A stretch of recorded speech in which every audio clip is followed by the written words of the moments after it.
Вам удзячны вельмі я за спогад мілы. Прыйшоў ваш ліст тады, калі Масква на адпачынак лета правадзіла. Настрой, вы кажаце, у вас благі? Прызнацца, мой ад вашага не лепшы. Пісаў паэму новую, кругі, і крэсліў раз па 20 вершы. Чаму? Усё ад вашага ліста, ад вашай праўды шчырай, але горкай. Ён як бы ліначку мяне хістаў сваёй дасціпную гаворкай.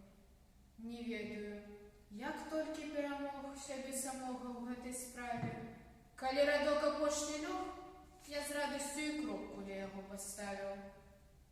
У звязку з тэмай казкі праглядаў і, ведаеце, вельмі задаволен. Такія перлы ёсць між іх. Бяда, што новыя друкуюцца паволі.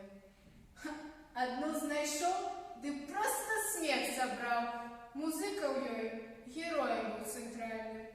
Прайграў жыццё, не бачыўшы добра. Пасля сканаў акордам развітальным.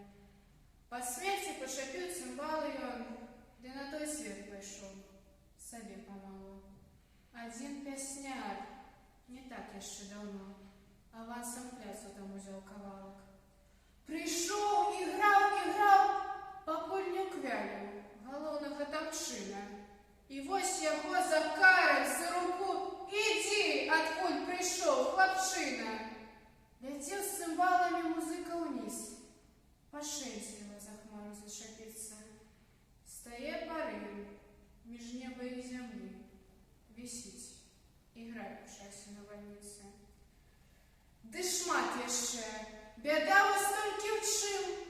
Я не люблю туманных алегорый, за сімваламі рознымі сачыць. Ды гэта трэба ведаць, проста гора.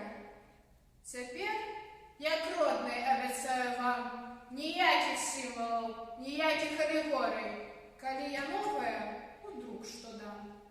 Сапраўдны чалавек там загаворыць, каб слова добрае і вам дапамагло, і ўсім у працы шчырай і адданай, каб як на хвалі вонкае вясло вяло наш човен праз туман.